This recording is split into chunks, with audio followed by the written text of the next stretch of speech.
সেই রাতে ঘন্টা ঘরে ফিরে কিছুই বলেনি, বিছানায় গিয়ে কাঁপতে কাঁপতে ঘুমিয়ে পড়ে। এই দেখ নিতাই, ভালোই ভালোই কাগজগুলো দিয়ে দে বলছি, ঝামেলা বাড়াবি না, যা যা তুই করিস। ওটা ঠিক নয় একেবারেই। কেন রে, তোকে কাগজ দেব কেন? এটা কি তোর বাপের রাজত্ব নাকি যে যা খুশি করবি? বাবার জীবদ্দশাতে সব লুকিয়ে লুকিয়ে লিখে নিয়েছিলি। পালপাড়ার ওই 2 বিঘা জমি আর ওই 4 কোণার মাথায় থাকা জমিটাও সব তো তুই একাই গিলে খেয়েছিস। আমার ছেলে তার ভবিষ্যৎ কিছুই তো রাখিসনি। ভাগ্যিস বাবা বুদ্ধি করে শেষমেশে চপের দোকানটা আমার নামে করে দিয়েছিলেন, না হলে হয়তো সেটাও তোর থলিতেই ঢুকত।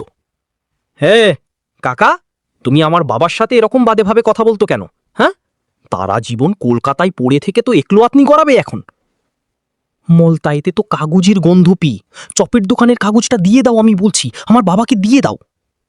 চুপ কর পচা, বড়দের কথা বলার সময় মাঝখানে কথা বলতে নেই, শিখিসনি তুই? জানিস বা কতটুকু? আমরা বাইরে থাকতাম তোর মা বাবার জন্য। তোর মা বাবা লোন নেবে বলে তোর দাদুকে কি ফুলিয়ে সব ভিটে মাটি লিখে নেয়। তারপর কি হলো জানিস? তোর মা এমন অশান্তি শুরু করলো যে একদিন আমাদের ঘর থেকে তাড়িয়ে দিল। সেই থেকে আমরা কলকাতায় ভাড়া বাড়িতে থাকি। তবু দূর থেকেও আমি প্রতি মাসে বাবাকে হাত খরচ পাঠাতাম। আর সেই বাবাই একদিন আমাকে চুপি চুপি ওই দোকানটার কাগজ দিয়ে বলেছিলেন, এই কাগজ কোনো দিন মদনকে দিবি না। এই দোকান বাবার শেষ স্মৃতি আমার কাছে, ওটা আমি কিছুতেই ছাড়তে পারবো না। তোরা যতই চিৎকার কর, যতই নাটক কর, দোকানের দলিল আমি কিছুতেই দিব না। হ্যাঁ, নিখুঁত ছোক করছিস রে নিতাই। বাপের নাম ভাঙিয়ে ধীরে ধীরে তাকে সরিয়ে দিয়ে শেষমেশ তার জীবনের সবচেয়ে প্রিয় জিনিস ওই দোকানটা নিজের নামে লিখে নিবি। তুই কি ভেবেছিস আমি কিছু বুঝি না? বাপকে ঠকিয়ে তুই লিখে নিবি আর আমি ছেড়ে দেব? তাহলে তুই স্বপ্ন দেখছিস। এক সময় স্বর্গীয় মনসারাম পালের গড়া এই ছোট্ট ঝুপড়ি, যেটা পরবর্তীতে হয়ে উঠেছিল গ্রামের অন্যতম জমজমাট খাবারের ঠ্যাক। মনসারামের মৃত্যুর পর তার 2 ছেলে মদন পাল আর নিতাই পাল দুজনেই দোকান চালাতো।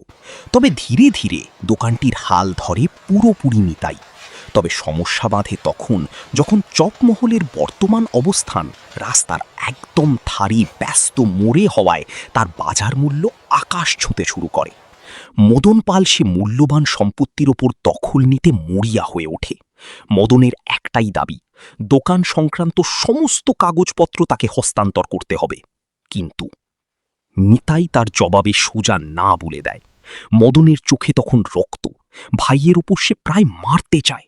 সম্পর্ক, রক্তের টান সবকিছু যেন মুছে গেছে এক নিমেষে। দেখ দাদা, 5 দিন হয়ে গেল দোকান বন্ধ। বাবার মৃত্যুর পর আমি চাই বাবার ব্যবসাটাকে আগের থেকে বড় করতে। অনেক পুরনো খুদের বাড়িতে গিয়ে খোঁজ নিয়ে গেছে, তুই বাবার সব ভিটে জমি নিজের নামে লিখে নিয়েছিস। আমি দোকান ঘরে থাকব, কিন্তু বাবার দোকানটা আমি ছাড়ব না। আমি ওই দোকানটাই আবার চালু করব, ঠিক আজ সন্ধেবেলায়।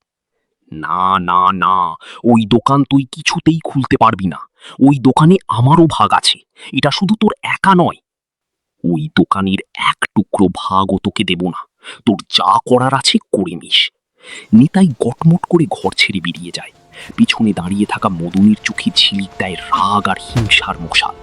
পাশে দাঁড়ানো তার ছেলে পচা 2 চোখ বড় বড় করে তাকিয়ে থাকে নিতাইয়ের চলে যাওয়ার দিকে। বাবা, বাবা তোমাকে এত ভালো অপমান করে গেল, তুমি কিছুই করলে না। আমি দেখে নেব ওই দোকান কি করে চলে, শেষ করে দেব সবকিছু। একটাও খুদেরকে টিকতে দেব না ওর ওখানে। না জানি আজ সন্ধ্যায় চপমহলে কি সর্বনাশ অপেক্ষা করে আছে। মদন পাল নামটাই যেন একটা ভয়ানক হুঁশিয়ারি। এ নামটাই যেন গ্রামের লোকের গায়ে কাঁটা ধরিয়ে দেয়। রাগে অন্ধ, বদমেজাজি, নিজের কথা ছাড়া কিছু বোঝে না সে। যার সাথে খাপ খায় না তাকে শত্রু ভেবে বসে। তার শত্রুর পরিণতি ভয়ঙ্কর। শোনা যায় তার পথে বাধা দিলে খুন করতেও পিছপা হয় না মদন পাল।